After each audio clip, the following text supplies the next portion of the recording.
Now, looking at Great Britain and this Rupert Murdoch hacking scandal and the general scandal of what's been done to Britain with immigration over there, of course, the Eastern Europeans, the Muslims, the Sub-Saharan and Northern Africans pouring into the country. There are many Brits who are ready to flee right now. You may know some and have friends back there, I don't know, but they're talking about leaving the country. It's a distressing situation that's arisen. This gentleman who came in from Afghanistan, actually, and he was walking the streets of London, and he stopped people and said, "Are you English?" And they said, "No, I'm." Can the European Union last how much longer if it is doomed? I don't understand like it. All of the great civilizations of the past, they were founded on the fact that they lost their heritage. And that's what's happening to so many countries, even in Europe today.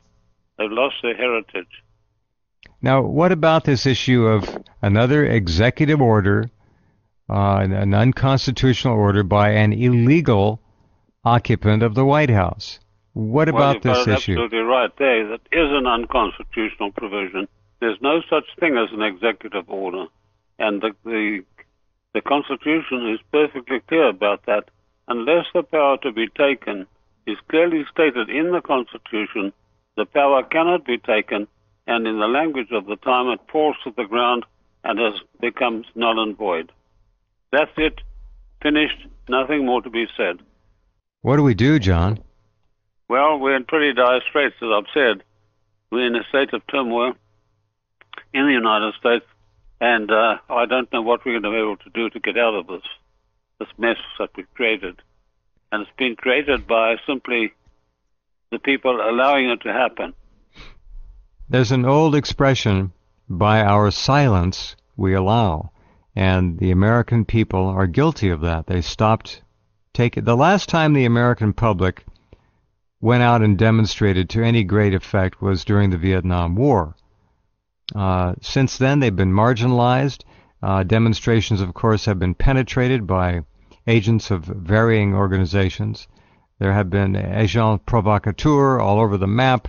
The media, of course, plays the game because they're owned by, in aggregate, 5 or 6 corporations now. That's it. It makes it very difficult for the American public to become galvanized when they don't have access to their own media, and they're fed nothing but a continuing line of propaganda and mind control. BS is nothing truthful, and it's all fractions of fiction. Indeed, that's the case. And I think the only time that the American will be galvanized into some action when he's standing outside his house and it's on fire and burning to the ground. Unfortunately, because of the audio video pace of life now, and I mean the internet and television, but especially the internet, the attention span of people is shrinking rapidly. There are people who've written articles. One was in the Atlantic some months ago. Fellow said how much he loved reading as a younger boy, a college student. He said now, even when he picks up a good book after 5 or 6 pages, he kind of gets antsy and wants to put it down and do something else. This is all part of the package, right?